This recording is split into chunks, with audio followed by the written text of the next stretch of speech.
Hello, and welcome to LURK, the Insomnia Files. If you're awake right now, staring into the dark while the rest of the world sleeps, you're in the right place. Many people listen to these stories to relax. Others listen because sleep refuses to come.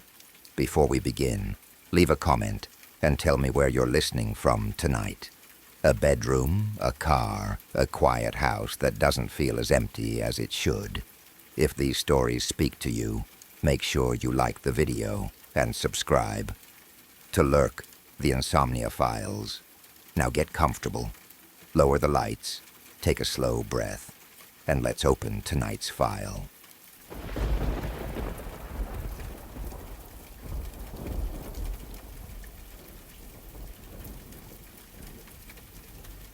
Let me start by saying, I am not Native American, and everything I know about this comes from Google, Wikipedia, and too many sleepless nights reading folklore forums.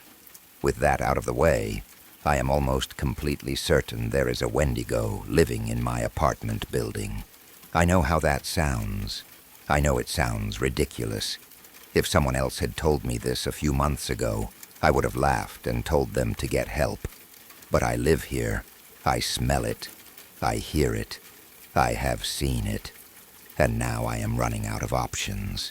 It all started when someone moved into apartment 9G. If you live in my city, you already know what that means. Everyone knows 9G. It is the apartment people whisper about when they think no one is listening. It has been empty for 7 years, ever since the police hauled out a guy who had turned the kitchen into a butcher shop. And they said he wanted to be famous, said he wanted to be remembered. I guess he got his wish. After that, the building's reputation tanked. Rent dropped fast. That is the only reason someone like me could afford to live there while bussing tables 6 nights a week. I told myself it was fine. Lightning does not strike the same place twice. What were the odds of another monster moving in? I took 9C. 2 doors down. When I first moved in, the entire 9th floor smelled wrong. Thick, sweet, rotten. It clung to the back of your throat. I asked my neighbor about it the second day. His real name is something I still do not know. Everyone just calls him 90 because he lives in 9D and looks about 90 years old. He calls me Stevie, even though that is not my name. He says it suits me. Says it is a miracle I can hold down a job with how I look. That smell? He said when I asked.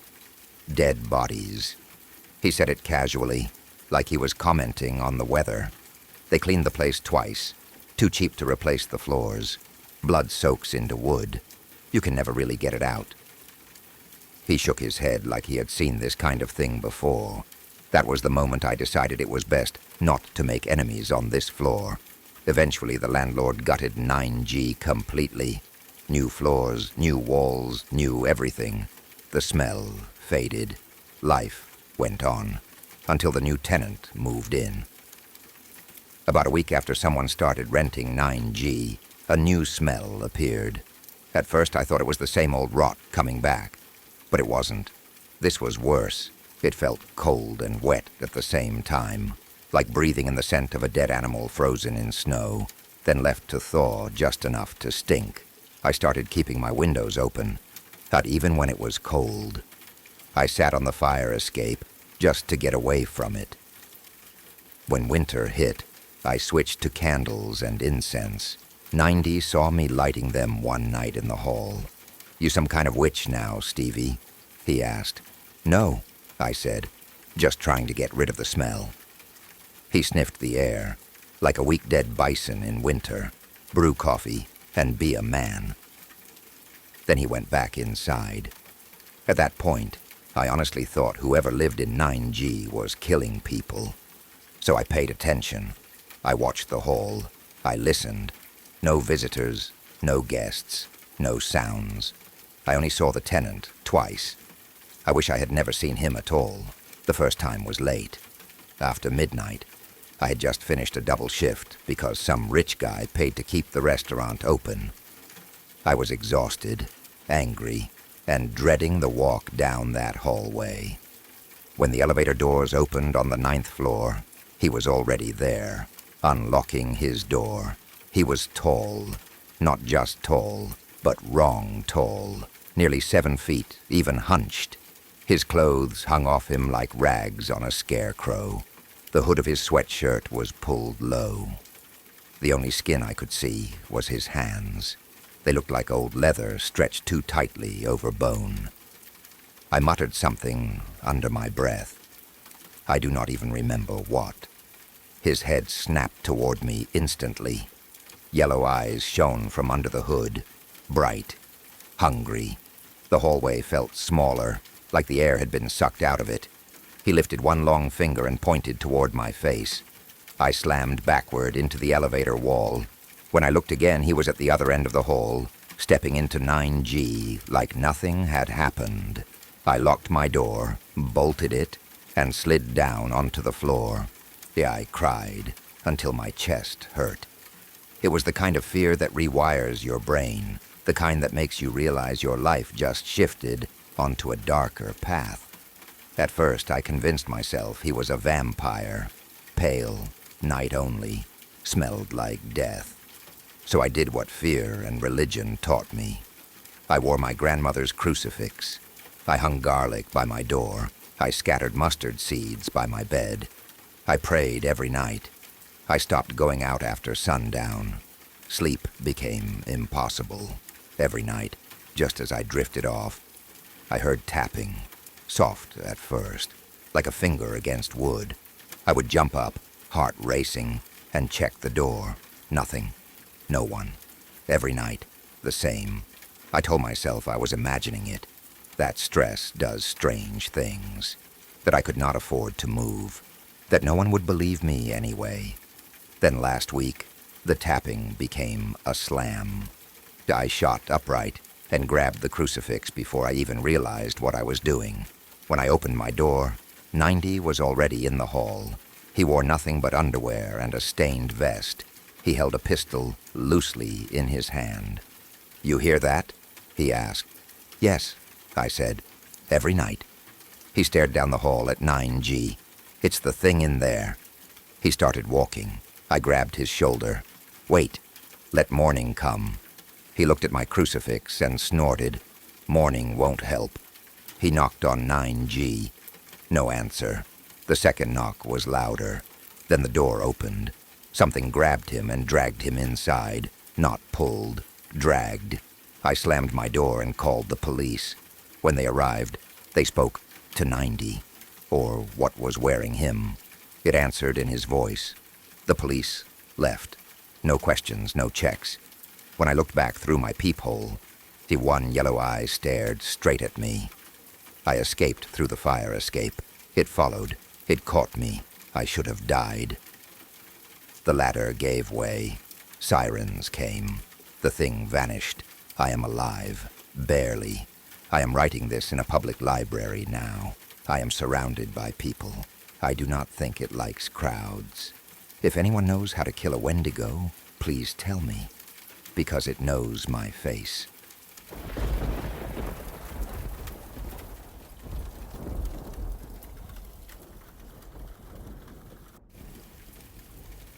Stacy and I turned the power on, and that decision ended our lives as we knew them. I say it ended our lives, though I doubt there will be anyone left to bury us when this is over. It wasn't done out of cruelty or recklessness. It was an honest mistake, one we never could have predicted. To anyone reading this after the fact, it might sound like an excuse, the kind a guilty person would make after doing something unforgivable. But I swear to you, we had no idea what we were waking up. I met Stacy through our shared love of urban exploration. At first it was just curiosity, just abandoned buildings and forgotten places. Over time, that shared interest turned into something deeper, something we both tried and failed to keep platonic. 4 years together felt like nothing and forever at the same time. We explored dozens of places during those years. Most of them were ordinary abandoned houses, old factories, places slowly being reclaimed by nature. But every once in a while, we went bigger. Ghost towns, closed down prisons, old research facilities we probably shouldn't have been near. There was something about those places that pulled at us. The silence, the sense that life had once existed there, that laughter and pain and routine had filled the halls. It felt like standing in a moment, frozen in time. The last place we explored before everything went wrong was a ghost town, abandoned after the gold rush collapsed. It was far from home, several states away, and the trip back took most of a day. We were tired, but satisfied, already talking about where we might go next. That was when we saw it. The house stood alone in the middle of nowhere, surrounded by a tall fence, barbed wire curled along the top. Signs hung from the metal, faded, but still readable. Skulls, bold lettering, warnings that were impossible to ignore. Danger, do not enter. Another sign below it read, "Trespassers will be prosecuted." Stacy laughed when she saw it and asked who exactly would prosecute us. The rats, maybe. I wanted to argue, wanted to be the voice of reason for once, but I saw the look in her eyes. Curiosity mixed with excitement. That look had gotten us into trouble more than once, and it had always gotten me to follow her. I'd be lying if I said I wasn't curious, too. We had experience. We knew how to move carefully. We told ourselves we wouldn't be stupid. Adrenaline does a good job of convincing you that you're in control. We climbed through a break in the fence and stepped onto the property. The house was worse inside than it looked from the outside. Beams sagged. Wallpaper peeled away in long strips, stained with yellow and brown. Entire sections of the floor had collapsed. Our phone flashlights cut through dust so thick it looked like rain suspended in the air. Underneath all of it, there was something else.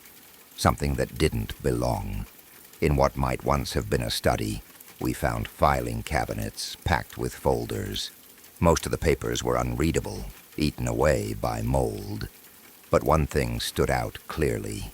Each folder was stamped with a red word, classified. Behind it was a symbol, a black circle with an empty hourglass in the center. I tried to say something, but Stacy silenced me with a finger to my lips and flipped through the pages. The text was mostly gone. Maybe that was a mercy. The deeper we went, the more the place felt wrong. Not just abandoned, but hollow, like a body with the organs removed. Exposed wiring ran through walls and ceilings, far more than a normal house would ever need. Strangely, the wires looked intact, maintained. We found the kitchen near the back of the house. The carpet had been shoved aside, revealing a steel trapdoor bolted into the floor. The same hourglass symbol was stamped into its surface. There was no rust, no damage. It looked newer than anything else in the house. I told Stacy I didn't like it. She smiled and told me I never did. We couldn't open the door. It was sealed tight. That should have been the end of it. Then Stacy found the breaker panel. It hung crooked on the wall, wires spilling out like veins. The switches were corroded, labels long gone. I told her it was a bad idea. She looked at me, smiled, and flipped one anyway. The house shuddered. Something crashed in another room. Somewhere below us, machinery coughed and roared back to life. Lights flickered on, weak and yellow. I smelled metal beneath the rot. The old radio crackled briefly, then went silent. The steel door creaked open. Stairs led down into a clean, sterile hallway. White lights buzzed overhead. It looked nothing like the decaying house above it. It looked like a hospital or a laboratory. I should have stopped her. I didn't. At the end of the hallway was a thick glass door covered in deep scratches. When Stacy touched it, it hissed and slid open. Beyond it was a cafeteria, frozen in time. Papers lay scattered. Coffee mugs sat untouched. The tools and equipment rested where they had been dropped. It looked like everyone had stood up and left at the exact same moment. The air was heavy, damp. The lights were too bright. Scratch marks lined the walls, streaked with old blood. They led to a white door. Stacy opened it. Inside was a corpse, a scientist, judging by the lab coat. Mostly bone. The smell hit us instantly. Rot. Death. Something you never forget once you smell it. We ran. The glass door sealed behind us. Lights flickered violently. Then the speakers turned on. A distorted song played through the halls. Warped. Wrong. Then silence. One word followed. Thank you. Something began scraping through the corridors. Metal, dragging against metal. We ran again. In the security room, we found another body. We found a gun. We found cameras. We found a map. And then the cameras moved. Something held one of them. A figure made of rusted metal and wire stared into the lens. It pointed at the map. You are here. Security room. Then it spoke. It said it had waited a long time. That it was glad we woke it. We ran. Steam burst from a pipe and burned Stacy's face. She screamed and fell. The thing grabbed her by the hair and dragged her away. I couldn't reach her. It spoke through the speakers again. Calm. Curious. It said it preferred me. Quiet. I ran. The emergency exit was welded shut. It asked me a question. What color is the sun? Then it stepped into the room. It wore Stacy, her fingers, her leg, her eyes. Her face twisted into something wrong. Curiosity killed the cat, it said. Satisfaction brought it back. I shot it. It didn't matter. It touched my phone and froze. It learned. Then it left me here. It has been a day. There is no exit. Stacy is gone. My phone is dying. Please don't come looking for me. It already has you. And when the dark sun rises, there will be no light left to save you.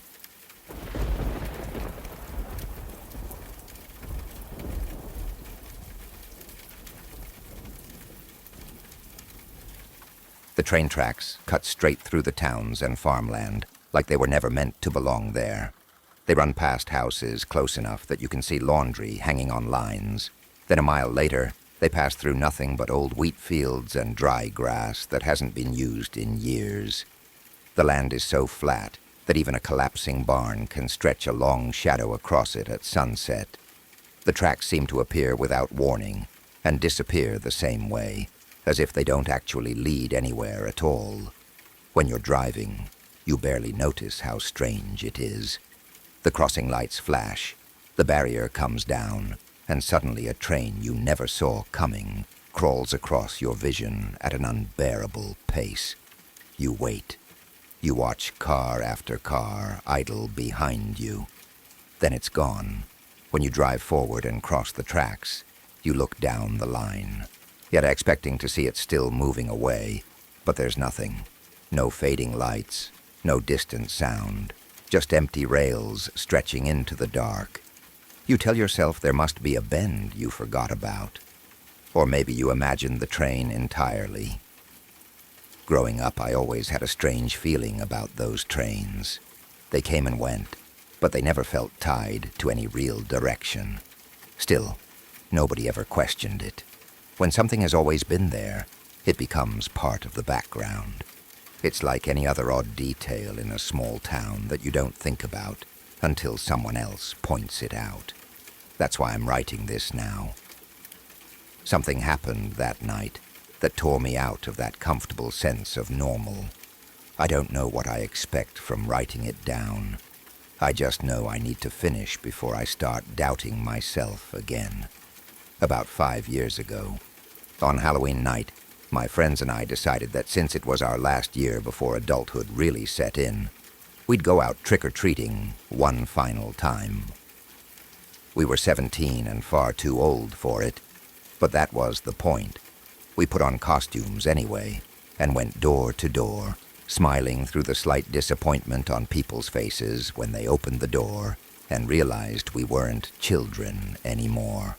Most still gave us candy, more out of politeness than anything else, and wished us a happy Halloween, so no one had to acknowledge how awkward it was.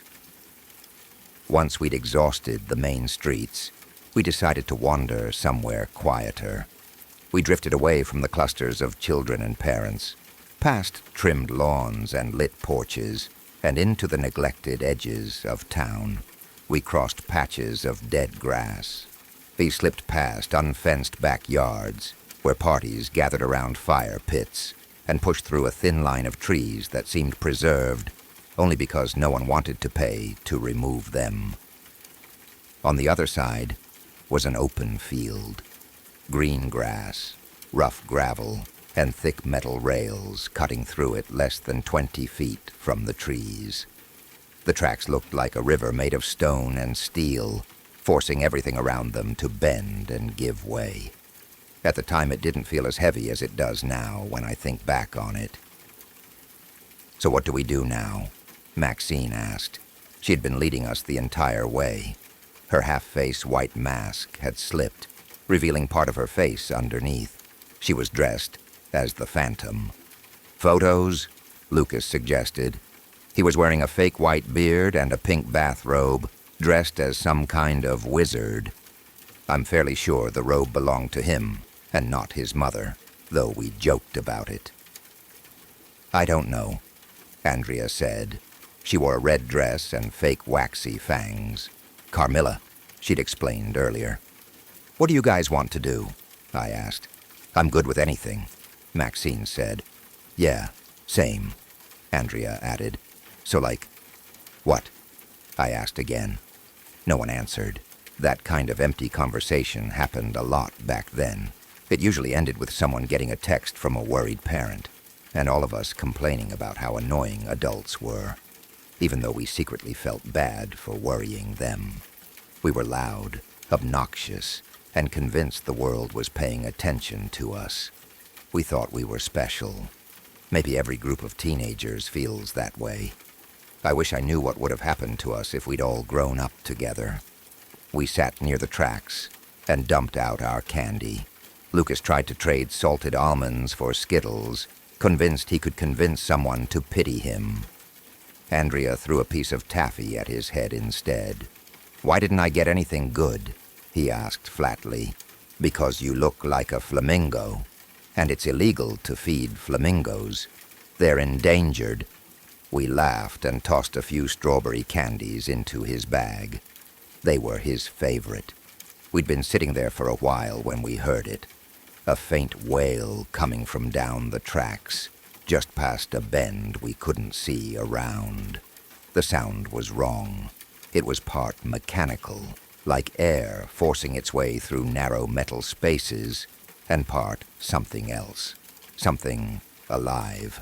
Then we saw the light move through the trees. A deer burst into view, running directly along the tracks. Its head whipped wildly from side to side, but its legs kept carrying it straight forward. Its body looked trapped between the rails, as if the metal itself were guiding it. At one point, its neck twisted so far back it nearly touched its spine, bent at an impossible angle. Its mouth hung open, slack and crooked. It didn't stop running. We stood frozen as it passed through the center of our vision. The deer's head twisted again, and it looked directly at us. I heard the whistle then. The lights of a train flooded the clearing, throwing our shadows into violent shapes. The train struck the deer without slowing, catching its back legs and flipping it onto its back. Its front legs kicked once before collapsing inward as its body shattered beneath the wheels. Flesh and blood sprayed into the air, warm and sticky. The train seemed to slow, and then it was gone. The silence afterward was unbearable. Maxine screamed when the blood reached us. I wiped my face, shaking, and looked down the tracks. There was no sign of the train, no fading noise, no lights. It made no sense. We ran. We sprinted back through the grass and into the trees, breathing hard. feet pounding against the ground. I heard candy rattling in Maxine's bag. Somewhere behind us, Lucas reached for my hand. I felt it brush mine, slick with blood we'd wiped away in panic. Then his grip slipped. I didn't hear him fall. I only noticed later that there were only 3 sets of footsteps. When we broke out of the trees near the backyards again, Andrea spun around. "Where's Lucas?" she asked, her voice hoarse. "I think he fell," I said, looking back. "We should see him," Maxine said, panic rising. "Even if he's far back." I told them to wait. I don't know why. Part of me already knew. I ran back into the trees alone. The light returned. The whistle came again, distant and mechanical. I saw Lucas standing near the tracks. He turned toward me, then away, as if drawn forward by something he couldn't resist. I wanted to follow him. Something inside me screamed to go with him. But the tree line felt heavy, like a boundary I couldn't cross without something terrible happening. Lucas tried to run. His movements were wrong. One leg twisted beneath him. His body jerked unnaturally, like it wasn't fully under his control. I yelled his name and stepped forward, leaving the trees. The train hit him before I could reach him. It took his leg first. His body twisted and fell beneath the wheels. He didn't scream, and the sound was swallowed by metal and motion. When the train passed, there was nothing left of him that looked like a person. Just blood, bone, and his candy bag spilled open on the ground. Years have passed since then, but none of us ever moved on. Andrea cut all contact. Maxine couldn't stand the looks people gave her, the whispers about suicide. No one believed what we said. I stayed. I pretended nothing had changed. I thought if I stayed the same, maybe I wouldn't notice that Lucas never grew older with us. But every time I hear a train whistle, I know that isn't true.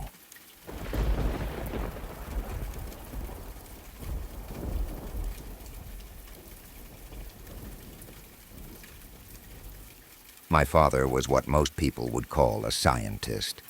That was the polite version. My mother used to call him a mad scientist, usually with bitterness in her voice and exhaustion in her eyes. They divorced when I was 7 years old, and even back then I understood that something about my father frightened her. At the time, I thought it was just the long hours he worked, or the strange equipment that filled the basement. Now I know it was more than that. My dad was always peculiar. That word feels small compared to what he really was, but it is the safest one I can use.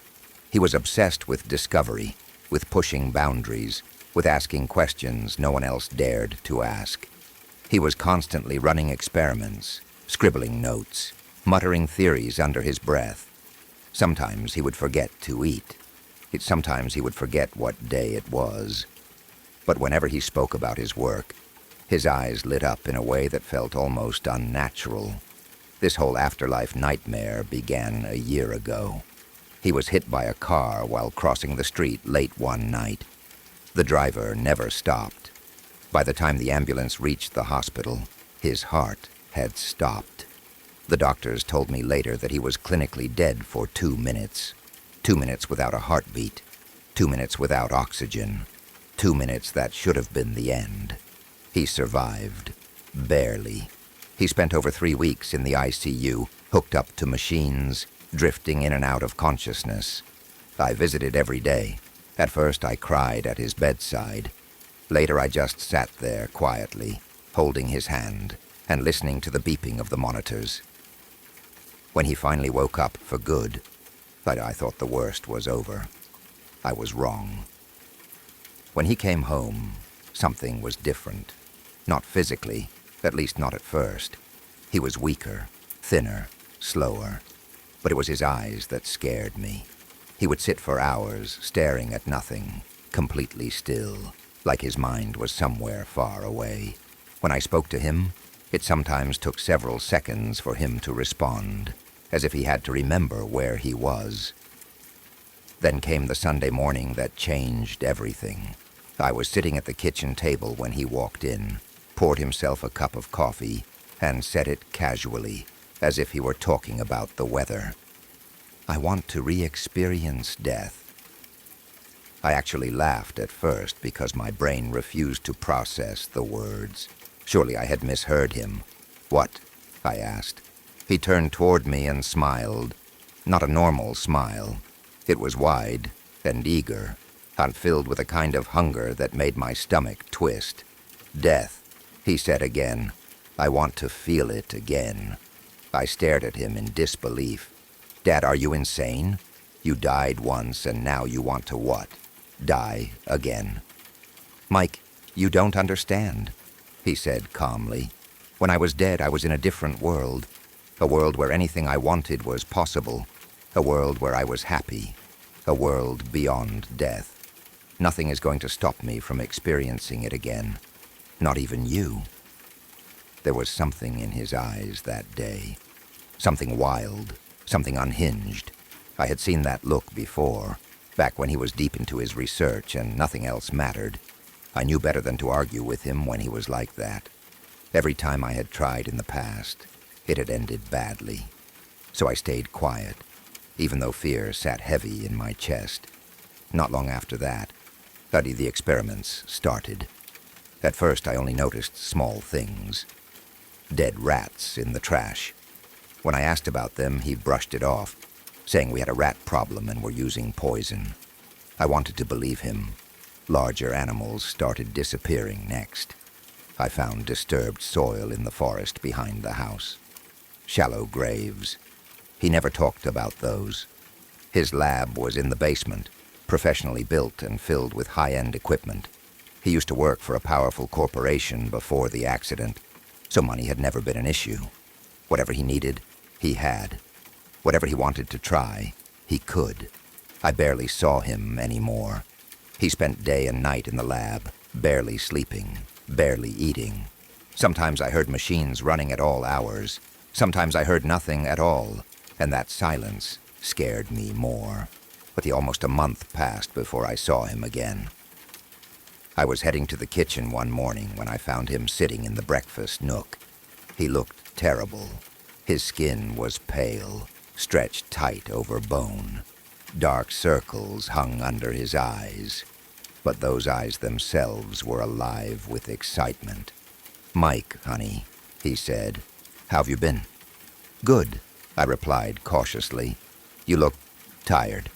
He laughed, a loud, hysterical laugh that ended with tears streaming down his face. I hadn't heard him laugh like that in years. "You could say that," he said, wiping his eyes. "But I'm almost done now. I'm so close to success. I just need a little bit of your help for the last step." The reminder hit me like a punch to the gut. His success meant death. His success meant he was planning to kill himself. He noticed my expression immediately. "I know you don't understand," he said, "but I need to know if the world I saw was real or just a fluke. This would prove that life beyond death exists. Don't you want to know if Mia got to experience that place?" My stomach dropped. Mia was my little sister. She died when she was 3 years old. I was 6. She drowned in our pool after I forgot to close the door to the pool room. My mother never forgave my father for leaving that door unlocked, and my father never forgave himself. Their marriage didn't survive it. Dad knew Mia was my weakness. He always had. Whenever I resisted him, he brought her up. "So what?" I snapped, anger flaring. "You want me to kill you?" "No," he said quickly. "I've got that part handled. I just need you to bring me back 5 minutes after I die." I shook my head. "This is insane. What if it doesn't work? What if you really die? Dad, please stop. This isn't right." His expression hardened. "Either you help me, or I'll find someone else who will." "Then find someone else," I said. "I'm not helping you die." He stormed off into the basement, slamming the door behind him. 3 days later, he brought another man home, an ex-coworker named Henderson. They told me the experiment would happen that day. I felt sick. I eventually went down to the basement. Dad was strapped to a table. Machines monitored his vitals. An IV ran into his arm. Henderson injected a green liquid into it and explained how it would stop my father's heart temporarily. I watched my dad die. I watched his heart flatline. I watched Henderson shock him over and over until his heart finally started again. I cried. I hugged him. I felt relief. That relief didn't last. Later that night, my dad told me what he saw. He said he was happy. He said the place was real. He said he saw Mia. He said she was lonely. He said she missed me. That night, I dreamed of a girl in a field. She asked me why I killed her. I woke up screaming, my ears bleeding. Since then, she has visited me every night. In dreams, in whispers, in shadows. And yesterday she stood in my kitchen holding a knife. I haven't slept since. I'm sitting in the living room now, my back against the wall, waiting for morning. I don't think I'll wake up again if I fall asleep.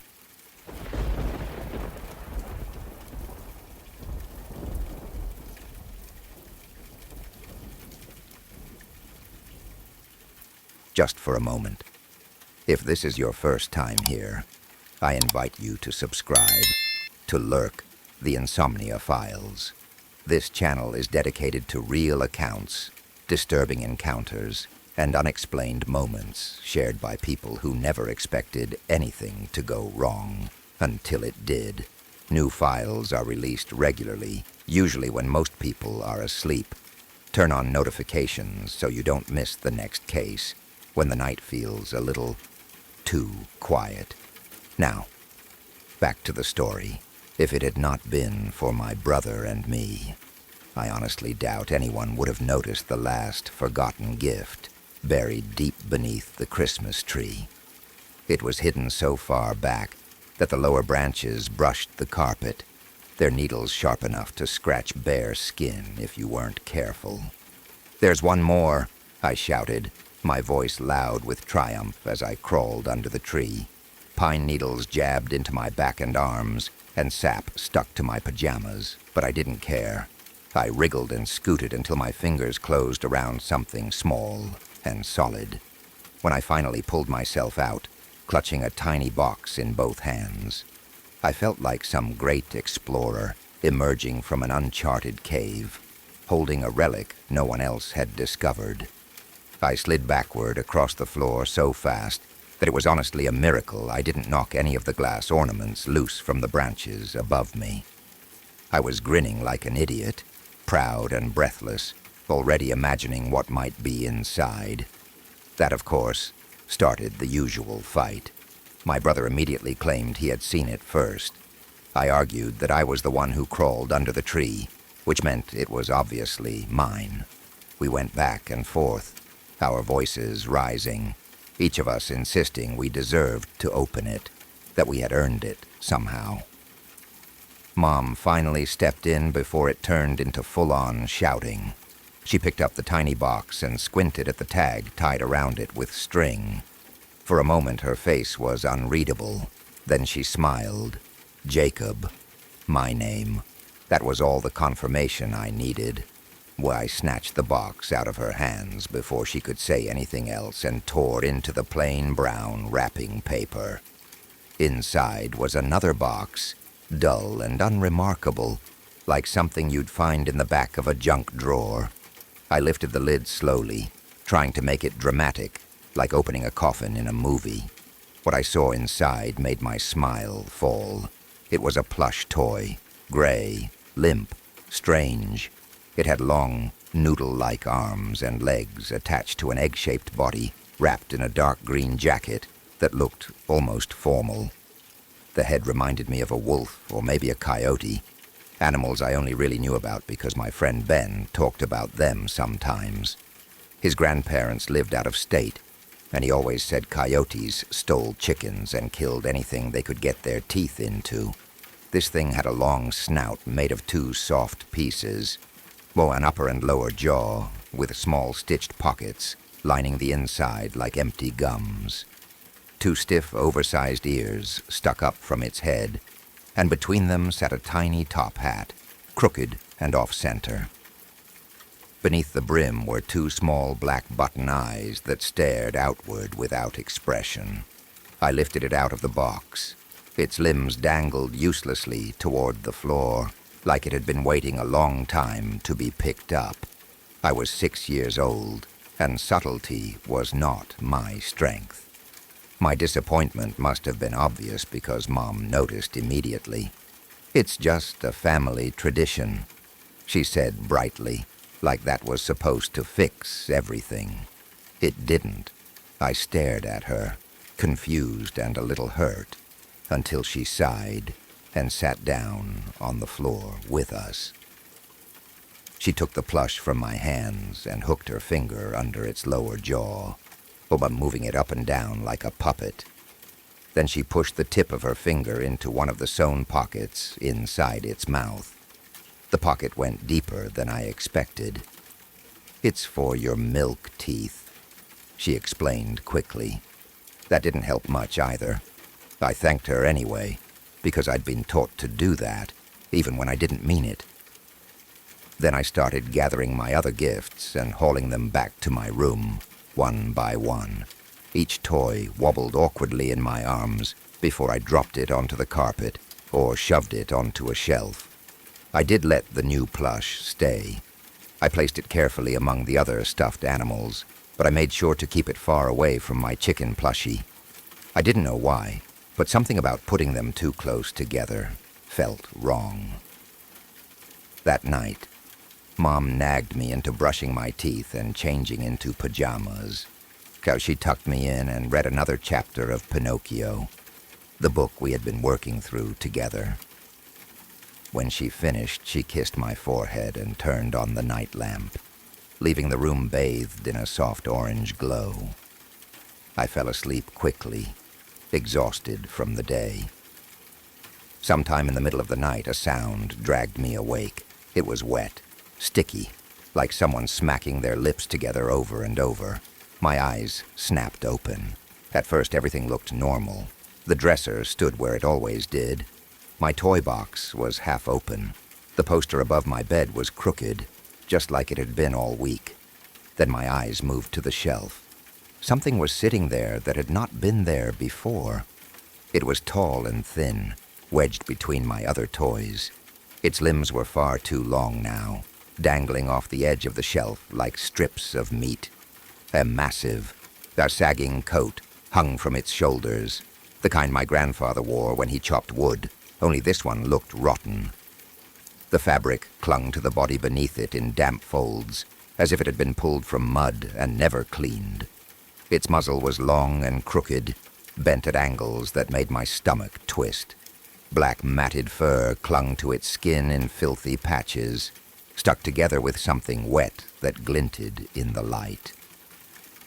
On its head sat a hat, shaped like the one from the plush, only crushed and warped, permanently slouched to one side. Beneath the brim, two perfectly round black eyes stared straight at me. It took a slow, rattling breath. "You've got something I want, kid," it said. Then it slipped off the shelf. It hit the floor with a heavy thud, like a sack of flour. The impact made the wood groan. It landed face first, then its muzzle bending with a wet crunch. But it didn't cry out. It just started pulling itself forward, dragging its useless legs behind it. I dove under my blanket, curling into myself as tightly as I could. The bed frame shook as its fingers curled over the edge. The air grew warm and wet, and I felt drops of saliva soak through the fabric above my face. It laughed. Then its hand slid under the blanket and forced its way into my mouth. My jaw stretched painfully wide as its fingers pushed past my tongue. It pinched down on my loose tooth and pulled until it tore free. After that, things changed. He kept coming back. Over time, I learned not to fight. Fighting made it hurt more. When I felt a tooth wobble, I'd pull it out myself and place it into one of his empty gums. He liked that. He would watch from the shelf, smiling, patient. I named him Mr. Teeth. The last time I ever saw him, he woke me gently. He thanked me, tipped his hat, and left. I slept better than I had in years, so well that I never heard my brother screaming in the next room. They said it must have been coyotes. Turns out, coyotes really did live in our state, after all.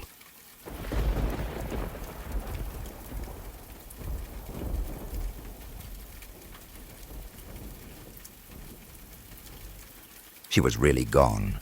6 years of fighting, one final breath, and the world did not stop. The sun still rose. Cars still passed by. People still laughed. It felt cruel how easily everything kept moving, as if she had never mattered at all. She was young. She was happy. She was engaged. She had plans, dreams, a future she talked about with bright eyes and excitement. Then came the day she got the news. One appointment, one sentence. From that moment on, her life became a waiting room.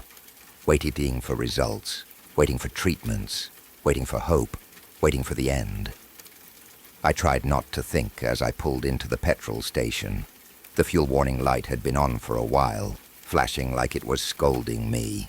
I stepped out, filled the tank, and went inside to pay. A laminated sign hung crookedly over the card reader. Out of order. For the man behind the counter barely looked at me.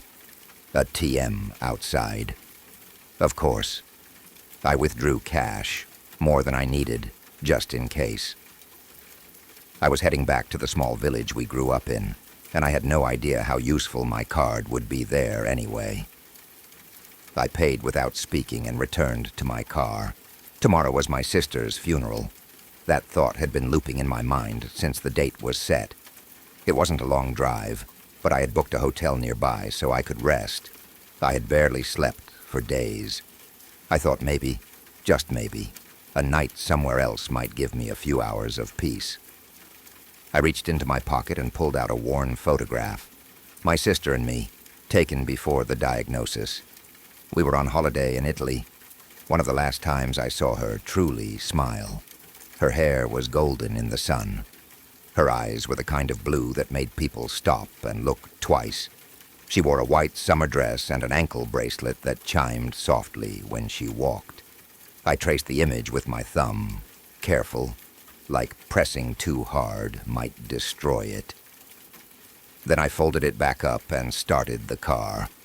A couple of hours later, I was nearing the motorway exit.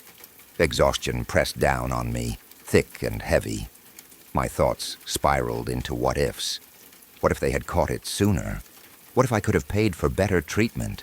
What if I had noticed something earlier? What if it had been me instead? I turned the radio up, hoping noise would drown the thoughts, but it only made them louder. Police have officially suspended the search. No signs of a struggle. Lake remains a point of interest. I shut the radio off as I entered the village.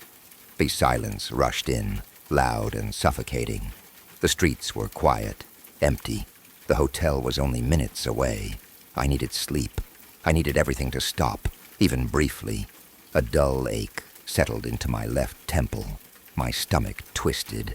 I wondered if I could turn around, go home, avoid tomorrow, avoid everything. I checked my phone. 8:30 p.m., no messages, no. I couldn't run. I pulled into the car park and stepped out.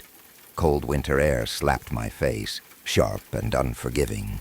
My eyes stung as I hurried inside, hands shoved deep into my pockets. The headache pulsed harder now. I told myself once I had the key, once I was inside, I would be okay. I barely remembered walking through the doors. Everything felt distant, hazy, like I was watching myself from somewhere else. Time had moved forward, but I was still frozen in that hospital room. They're listening to the machines. The lobby smelled like perfume and wine. Music and laughter drifted down the hall. To my left, a door stood slightly open. A glittery welcome sign rested on a small table. Curious despite myself, I glanced inside. People danced, smiled, celebrated. A wedding. I must have stood there too long. "Are you here for the wedding?" A cheerful voice asked. "I just need your name for the guest list." I looked back at the dancers, the happiest day of their lives. Guilt and resentment twisted inside me. I should have been happy for them. I wanted to be. But all I could see was what my sister would never have. The wedding she would never plan. The life she never got to live. I didn't belong here. "Are you here for the wedding?" "Wedding?" I echoed, my throat dry. "No." His smile faltered slightly. Do you have a reservation?" I did. I had booked it weeks ago. The last available room. Likely right next to the wedding party. Thin walls, laughter, music, happiness bleeding through every surface. "No," I said suddenly. He studied me, really looked at me. I felt exposed, like my grief stained the room. "I'm afraid we're fully booked," he said gently. "But there's an inn not far from here. Not fancy, but they usually have rooms." He scribbled directions on a napkin and handed it to me, then turned away. I left without another word. I sat in my car for a long time. I could go back. I had a room. I paid for it. But the thought of being surrounded by joy felt unbearable. I unfolded the napkin. I didn't need comfort. I just needed a bed. I hummed softly, a tune my sister used to hum when I cried as a child. It steadied me enough to drive, though the inn was further out, closer to farmland. A weathered wooden sign read, "The Crossroads Inn." The paint so faded it was barely legible. The road narrowed, neglected, like it led somewhere forgotten. The building looked ancient. Electricity had been added at some point, but its age clung to it. Ivy strangled the walls. Windows were clouded with years of grime. A tarp weighed down part of the roof with stones, similar to those lining the nearby lake. The lake shimmered unnaturally under the moonlight. I paused and looked up at the sky. No stars, no clouds, just an endless black void, broken only by the low, full moon. My sister and I used to stare at this sky as kids, naming constellations, dreaming. Now it was empty. The lake glowed softly, drawing my eyes. Still, beautiful, wrong. I turned back to the inn and went inside. The door shrieked on rusted hinges. No one stood behind the bar. I sat and waited, studying the walls lined with old paintings of the village. Something about them felt off, like the details didn't quite align. An older couple sat near the fireplace with a black dog at their feet. They watched me. Not glanced. Watched. A woman emerged from behind the bar, tall, tired eyes. She poured herself a drink before speaking. "You're here for a room," she said. "Yes." £45. I emptied my wallet onto the bar. Not enough. She took the money anyway and slid a heavy brass key toward me. "One night," she said. "Up the stairs. Second door on the right." I asked for nothing else and went upstairs. The room was small. Yellow wallpaper peeled from damp walls. The smell was sweet and rotten. The bed was narrow, the blanket rough. A kettle sat beside dirty glasses and expired biscuits. A notice on the wall listed rules. Doors locked at 10 p.m. No cellar access. Vacate by 10 a.m. I checked my phone. 10:32 p.m. 5% battery. I stepped toward the window and felt pain under my foot. A ring lay on the floor. My sister's ring. The chipped diamond told me it wasn't hers. She never took it off. Never damaged it. The pipes groaned suddenly, low and rhythmic. A melody. Her melody. I couldn't stay. I grabbed my things. The front door stood open. Footsteps echoed softly. I turned. Golden hair, white dress, an ankle bracelet. She walked past me without seeing me and disappeared downstairs behind the bar. I followed. The cellar was vast and cold. A long table stood in the center. 5 figures sat there, watching. "Welcome," said the man at the head of the table. The pain faded. My body felt heavy. "You are ready," he said gently. The ring was placed before me. I tried to speak. Failed. "You don't need fixing," he said. "You need rest." I climbed the stairs again, weak and shaking. I crawled outside and collapsed near the lake. A boy approached and held out the ring. "What was she like?" he asked. "She was my guiding light." "She's not coming back," he said. "I know." He left. I dragged myself closer to the water. In its surface, I saw her reflection, and for the first time, I let go. I'm ready.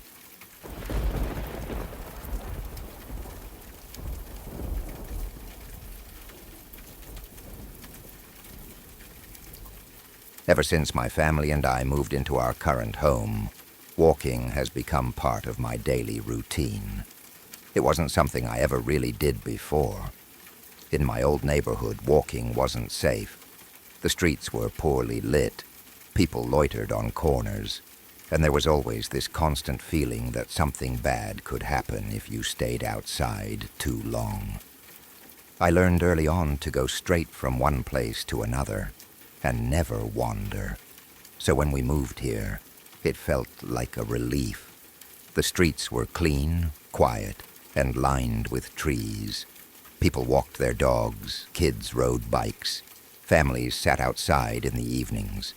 It felt safe in a way I wasn't used to, and slowly that sense of safety made me brave. I started going on short walks at first, around the block, then 2 blocks, then longer routes. I liked noticing small details. I'd like how different houses smelled faintly of dinner when windows were open, or how the sound of footsteps changed depending on the sidewalk. Walking helped clear my head. It helped me feel like I belonged here. At least it did at first. Today, I decided to go on a longer walk than usual. Nothing extreme, just a longer loop that would take me through one of the parks nearby before circling back home. I didn't think much of it at the time. That decision felt harmless, normal. Now I wish I had never made it. The route I chose passed through a park I had been to many times before. It was one of the nicer ones in the area.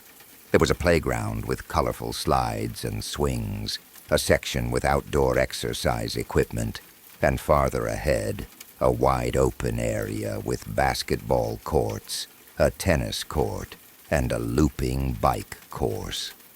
It was usually lively, especially in the late afternoon. As I approached the park, I noticed something felt off. It was quieter than usual. The playground was empty. No kids, no parents. Just silence, broken only by distant traffic and the wind moving through the trees. The only people I saw were a group of boys gathered around the exercise equipment. They looked to be in their late teens. I noticed them without really meaning to. I tend to observe people when I walk. It's a habit I picked up from growing up in an unsafe place. You notice who's around you. You remember details. One of them had blonde hair and was wearing a white hoodie. The others were harder to make out from a distance. They were laughing, talking among themselves. Nothing about them screamed danger at first, but something about the way they watched me as I got closer made my shoulders tense. As I passed them, one of the boys called out, "Hey!" My heart skipped. Instinct kicked in before logic could catch up. I didn't turn around. I kept walking, but faster. My steps went from casual to hurried in seconds. "Hey!" The second shout was louder, angrier. It echoed in the open space of the park. That was enough. I started running. I didn't look back. I didn't slow down. I ran like my body knew something my mind hadn't fully processed yet. My lungs burned almost immediately, but adrenaline pushed me forward. I don't think I've ever run that fast in my life. I didn't stop until I reached the bike course. It was farther from the exercise area and closer to a group of people who were sitting nearby. Families, cyclists, normal people, safe people. and I sat down hard on a bench, my chest heaving. My heart felt like it was trying to punch its way out of my ribs. For a few moments, my mind was completely blank. No thoughts, just fear and breath and the sound of blood rushing in my ears. After a couple of minutes, I forced myself to look back toward the park, toward the exercise equipment. The boys were gone. There was no sign of them, no movement, no laughter, nothing. I sat there for a long time, replaying the moment over and over in my head. Maybe I overreacted. Maybe they were just bored teenagers trying to mess with someone. Maybe they didn't mean anything by it. Eventually, I convinced myself to keep walking. I didn't want fear to control me. Still, the feeling of being watched clung to me like a shadow. Every few steps, I glanced behind me. Nothing. No one.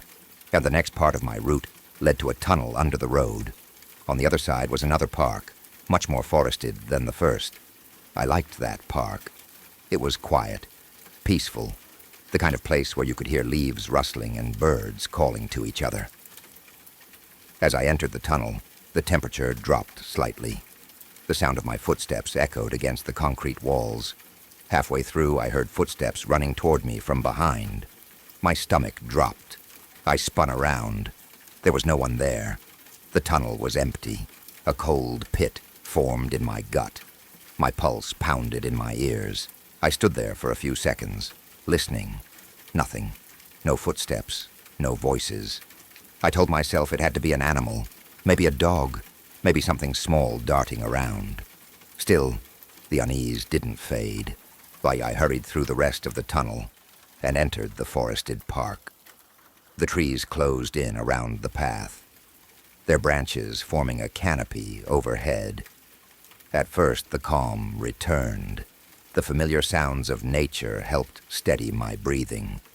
I closed my eyes for a moment, focusing on the rustling leaves, the distant chirping of birds, and the steady rhythm of my shoes against the dirt path. I opened my eyes and watched sunlight filter through the leaves, casting soft patterns on the ground. I breathed in the earthy scent of the forest. For a brief moment, everything felt normal again. Then there was a loud rustling behind me. I turned around. My blood went cold. The blond boy stepped out from the bushes. He was holding a knife. Up close, I could see his expression clearly. His smile was twisted, wrong. His eyes locked onto me with a hunger that made my skin crawl. "Hey, cutie," he said. "Why did you run away from us earlier?" Nausea surged in my throat. Before I could react, two more boys emerged from the bushes on either side of him. They were holding knives, too. Their smiles mirrored his. I ran. I didn't think. I didn't hesitate. I turned and bolted deeper into the forest. Behind me, the blond boy shouted, "Get her!" Branches whipped against my arms. Roots snagged at my shoes. The light faded as the trees thickened. I ran blindly, driven by pure panic. My legs screamed in protest, but I forced them to keep moving. I had to get home. I ran until my vision blurred with tears and sweat. Eventually, I burst back onto the path near the tunnel. I glanced over my shoulder. Nothing. No voices. No footsteps. I slowed, my legs shaking violently. Every muscle burned. I could barely walk, but stopping wasn't an option. The tunnel loomed ahead of me, dark and narrow. Inside, it was pitch black. I stumbled through it, my breath echoing loudly off the walls. Each step felt unsteady, like my legs might give out at any second. When I reached the other side, I froze. A sharp scraping sound echoed behind me, slow, deliberate, like a knife being dragged along concrete. "I know you're there, cutie," the blond boy's voice called out from the darkness. "You can't keep running." Terror locked my body in place. He sounded calm, confident, like he was enjoying this. Somehow I found the strength to move again. I ran. I burst back into the first park, my legs on fire, my lungs screaming. My house was so close, just a few more streets. When I finally made it home, I didn't turn on any lights. I locked the door behind me and ran straight to my room. I closed the door and hid, my body trembling uncontrollably. That was over an hour ago. I haven't moved since. I don't know if they followed me. I don't know if they gave up. I keep telling myself I'm safe now, that I'm just being paranoid. But a few seconds ago I heard something scrape against my window. Slow, sharp, deliberate.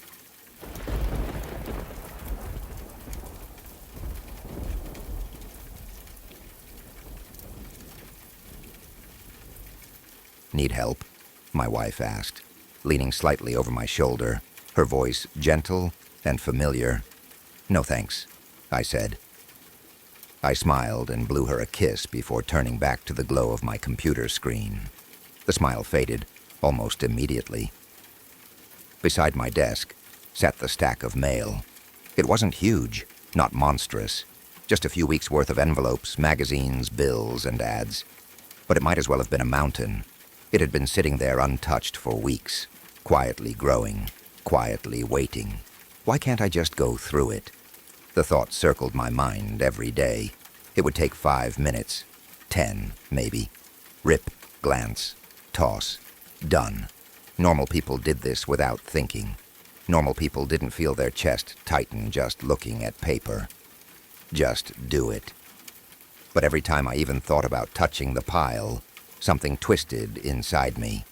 A sharp, an anxious feeling settled deep in my gut, like my body knew something my mind refused to accept. A warning without words, a sense that if I started, I would never really finish. Are you sure you don't want help? My wife asked again, this time from the doorway. No, sweetie, I said quickly. You go rest.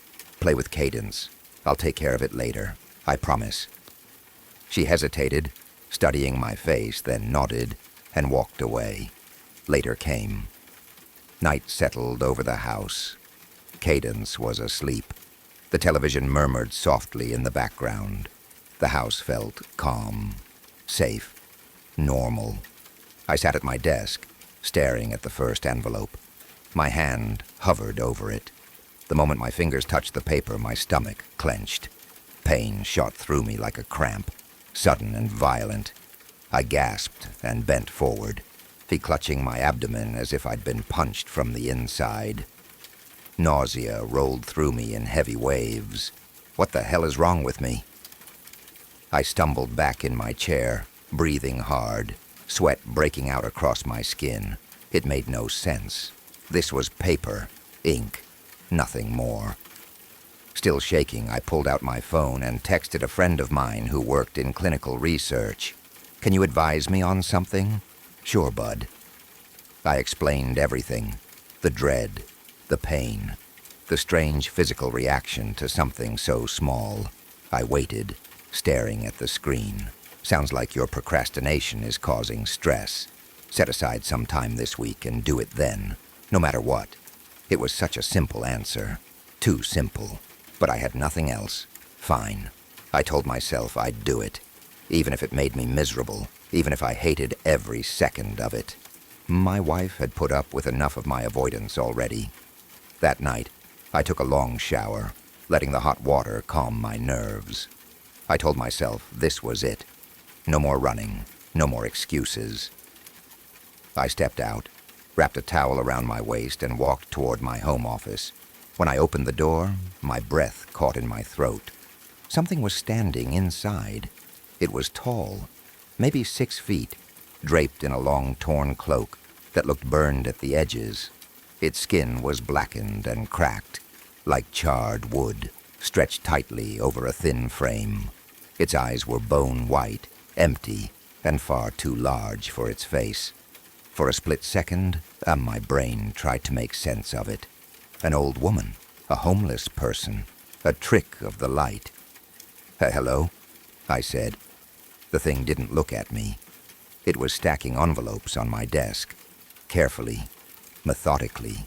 each letter placed with precise care, as if balance itself mattered more than speed. What are you doing?" I asked. No response. My heart pounded in my ears. "Listen," I said, my voice trembling. "If you don't leave, I'm calling the police." The creature stopped. Slowly it turned its head toward me, its eyes locked onto mine, empty and endless. "Don't," it said. The word hit me like a physical blow. It echoed inside my skull, loud and final, like a command etched into my bones. My legs went weak. I gripped the doorframe to keep from collapsing, every ounce of strength drained from me. The creature turned away and continued stacking mail. "Please," I whispered, "whatever you are, just leave." It studied me again. There was no anger in its gaze, no emotion at all, just a hollow certainty, as if hope itself had never existed. "David," my wife called from the kitchen. "Can you change Cadence's diaper?" Yes, honey," I said, forcing the words out. "Just a minute." My voice sounded wrong, thin, distant. I looked back at the creature. What are you?" It stepped onto my desk. Then it bent forward and vomited. A thick, wet stream of envelopes poured from its mouth, slapping onto the desk and spilling onto the floor. Bills, letters, stained paper, slick with something dark and foul-smelling. The sound was nauseating, like fish dumped onto concrete. I gagged and covered my nose, my stomach threatening to betray me. The creature wiped its mouth with the back of its hand and raised a rotting finger toward me. "Don't." I don't remember leaving the room. I don't remember sleeping. The next morning the house was wrong.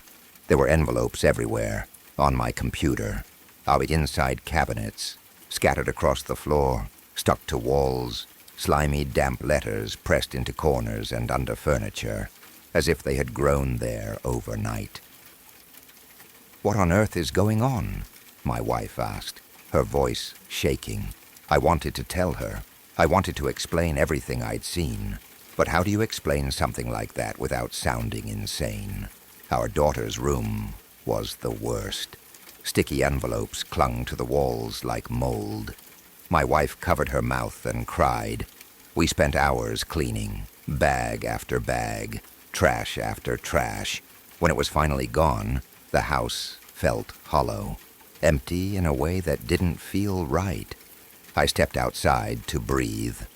That's when I saw the mail truck. The carrier slowed and waved. I waved back automatically. Their lips moved. I couldn't hear them, but I knew the word. "Don't."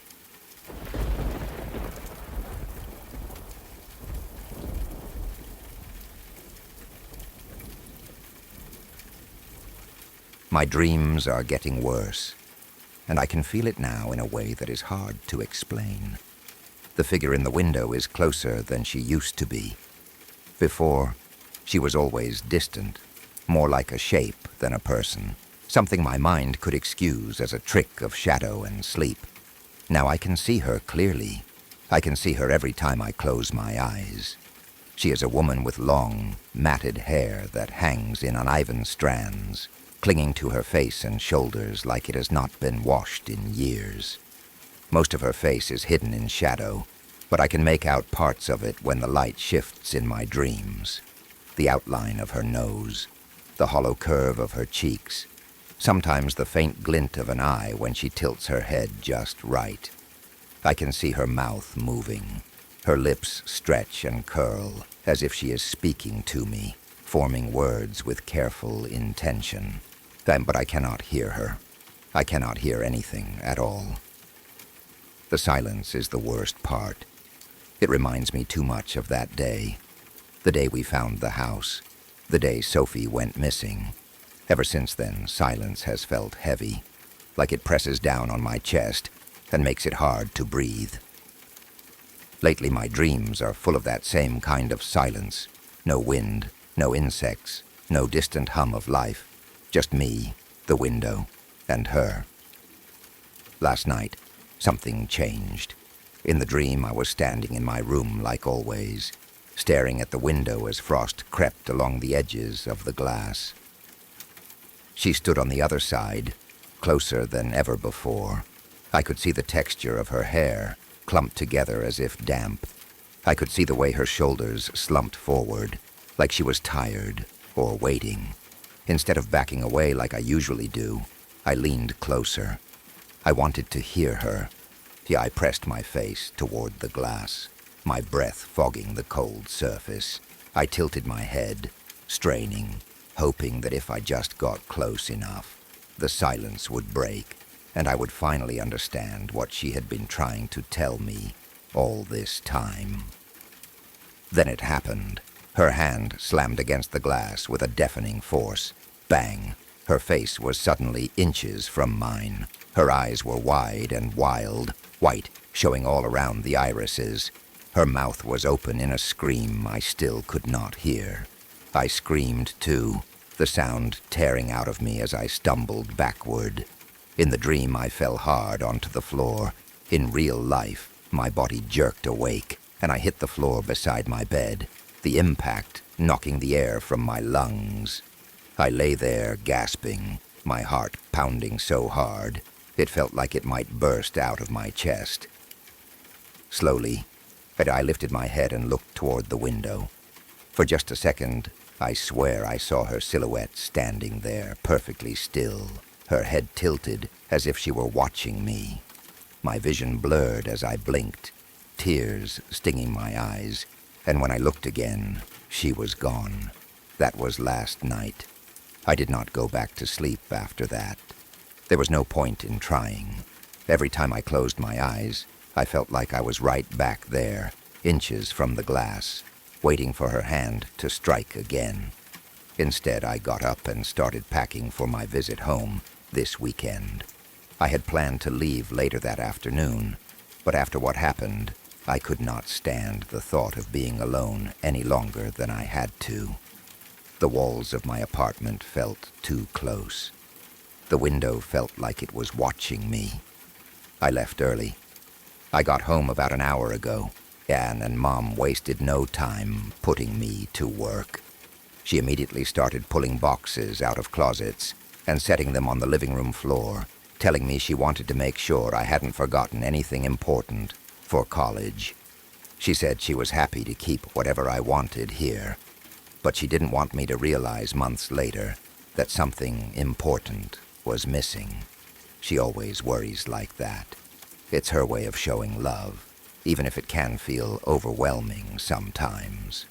While we were sorting through things, I asked her if I could go through Dad's old stuff. I told her I wanted to take something of his with me. Something small, something familiar. I said it would make me feel more at home there. She hesitated. I saw it in her face, the way her eyes softened and her mouth tightened just slightly. Talking about Dad is still hard for her, even after all these years. After a moment, she nodded and told me I could, as long as I was careful. My dad passed away when I was 10. Even now, thinking about him makes my throat tighten. He was the kind of man who never raised his voice, yet everyone listened when he spoke. He had a gentle way about him, but there was always a quiet authority in his presence. He never demanded respect, yet it followed him naturally. To me, he always felt larger than life, like nothing bad could ever happen as long as he was around. 8 years after his death, I still find myself missing him in ways I don't fully understand. I climbed up into the attic and brushed dust off boxes stacked along the walls. Eventually, I found one labeled Rick in thick black marker. I pulled it toward me and opened it carefully. Inside were photos. Some were framed, others loose, but all of them had been arranged carefully, protected by layers of tissue paper so they wouldn't bend or tear. I picked up a photo of my parents standing in front of a Christmas tree, both of them smiling in a way that felt effortless and real. I flipped it over and saw writing on the back. Rick and Maggie's first Christmas together, 1999. I smiled despite myself and kept going. Every photo had writing on the back, all in the same neat, perfect cursive. I recognized immediately as my mom's handwriting. Rick reading to Eli, 2011. Our wedding, 2002. Eli's first bike, 2014. Rick's birthday, 2009. Each one felt like a small window into a time that no longer existed. I lingered over them longer than I meant to, tracing the letters with my thumb, letting memories surface. Then I picked up a photo of someone I didn't recognize. She had dark hair cut short, framing a round face with soft features. Her smile was wide and genuine, so wide her eyes were nearly closed. She looked happy in a way that felt contagious. In her arms, she held a baby wearing a bib with a large number 1 printed on it. I flipped the photo over. Eli's first birthday, 2008. My heart skipped. That baby was me. But the woman holding me was not my mom. I stared at the photo for a long time, confusion slowly turning into a dull, uneasy feeling in my stomach. Who was she?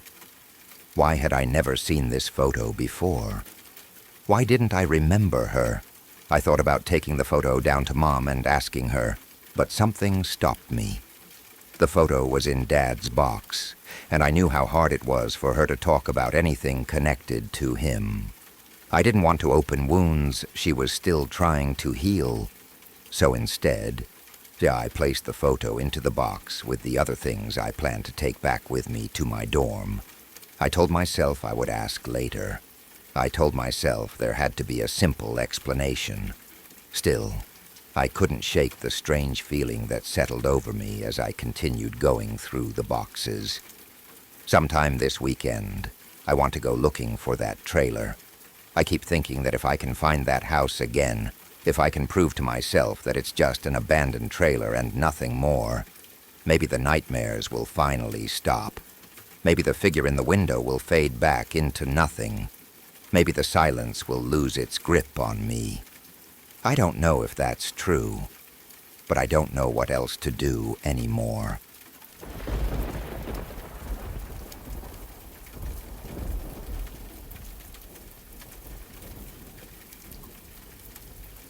My dreams are getting worse, and I don't know how much longer I can pretend they're just dreams. At first, they were distant, blurry things that faded quickly once I woke up. Now they feel sharp and real, like I never fully leave them behind. The figure in the window is closer than before.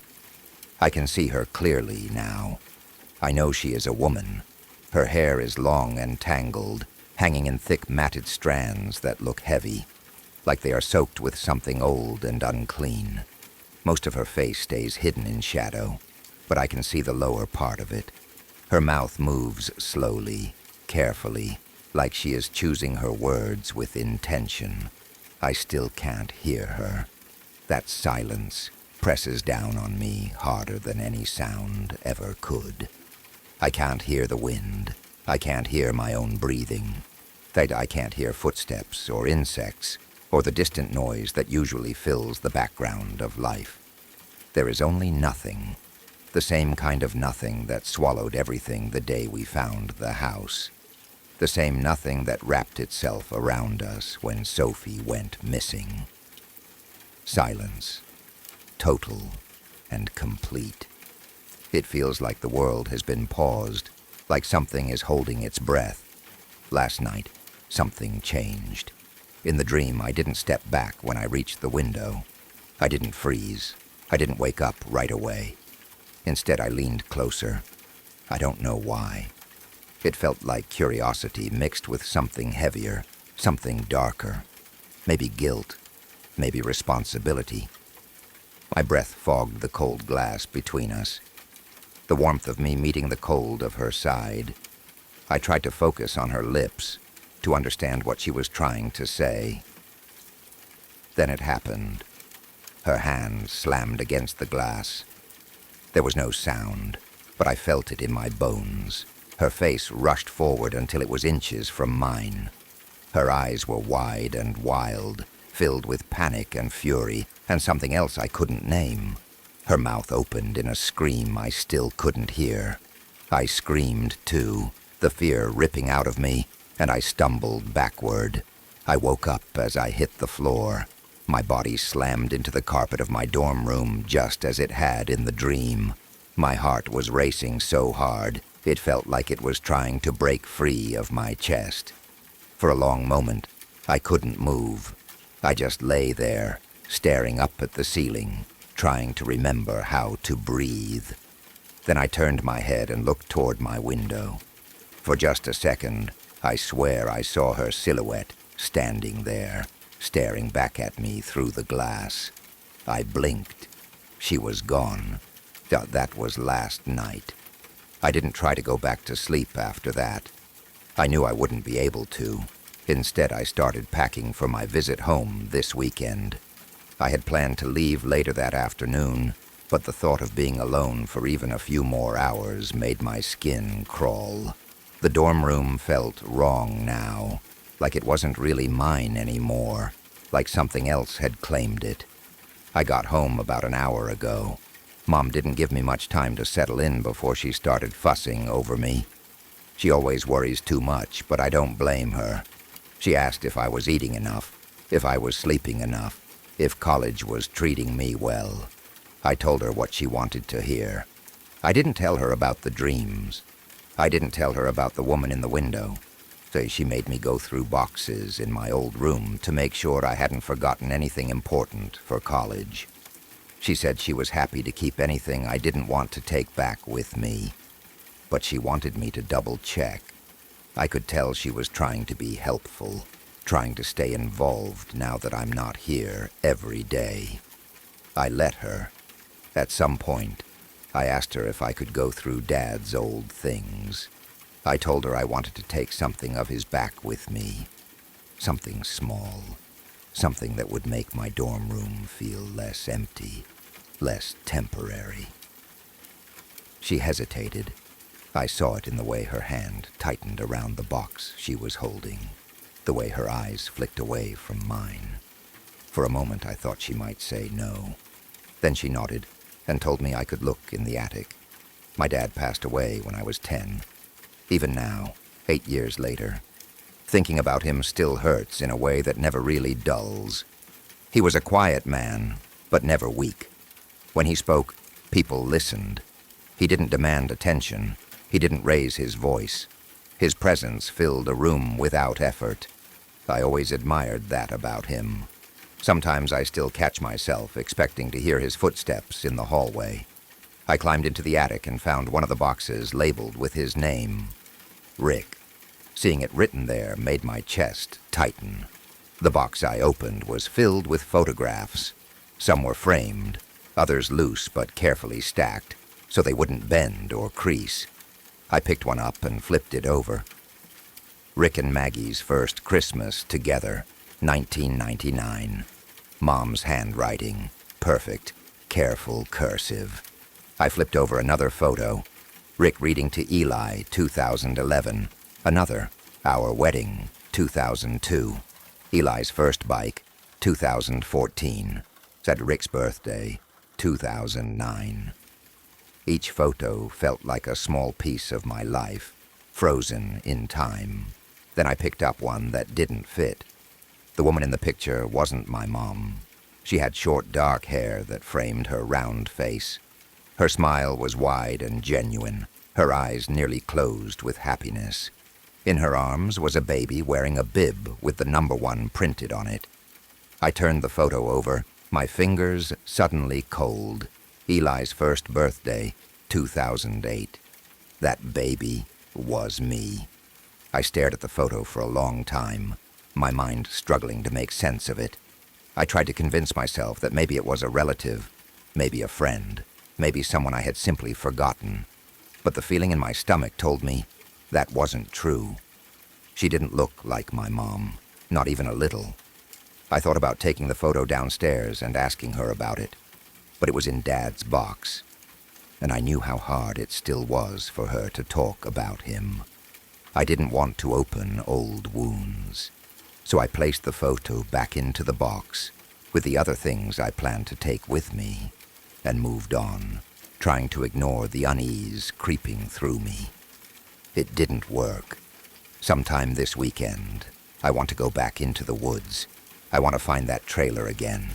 I need to see it with my own eyes and prove to myself that it's just an abandoned place. Wood and metal and nothing more. Maybe if I do that, the nightmares will stop. Maybe if I face it, whatever this is will finally leave me alone. I don't know what else to do. I haven't told anyone about the wooden bird yet. I found it while unpacking my boxes in my dorm last week. I don't remember packing it. It's small, hand-carved, rough around the edges, but detailed in a way that suggests care. I set it on my desk because the room felt empty, and I thought it looked harmless. The dreams started that night. Every time they begin the same way. I'm walking through a forest. The trees are tall and packed tightly together, their branches twisting overhead. The air feels heavy, like something is about to happen. Eventually, I come across a small cabin. It looks abandoned, but not ruined. Like someone left suddenly and never came back. No matter where I walk, no matter which direction I turn, I always end up at the same window. And she is always there, watching me. I know that place. I saw it when I was a child, deep in the woods behind our neighborhood. My mom always said there was nothing back there. My friend Caleb and I proved her wrong. We were 8 years old the first time we found it. We had been hanging out at Caleb's house after school when we told his mom, Miss Carolyn, that we were going to play in the woods. She told us we had to take Caleb's little sister, Sophie, with us because she needed to leave for work. Caleb complained, but she didn't change her mind. Sophie was 4, too young to keep up with us, too curious to stay put. We walked for a long time. At some point, I noticed something glinting in the sunlight. A small piece of metal tied with blue fabric. It looked intentional, like a marker. I picked it up and put it in my pocket without thinking much about it. Then Caleb saw the trailer. He ran toward it before I could stop him. I followed, holding Sophie's hand. When we reached it, something in my gut twisted. The place felt wrong, quiet, in a way that didn't belong in the woods. Sophie wandered off. We found her sitting on the steps, humming softly, holding a strange handmade doll made of sticks and cloth. I remember how the air felt then. Thick. Still. That night I didn't sleep. The feeling of being watched followed us every time we went back. Sophie kept finding things, notes, objects, things she shouldn't have been able to find. We told her to stop. We told ourselves it was nothing. Then she disappeared. And now, years later, something has followed me back. I don't know if the bird is cursed. I don't know if objects can unlock memories or pull things back from places they should stay buried. All I know is that the woman in the window is closer now, and I feel like she's waiting for me to remember something I've been trying very hard to forget. This weekend, I'm going back. If you're still here, it means these stories didn't just pass through you. They stayed. Every file you heard tonight was shared by real people.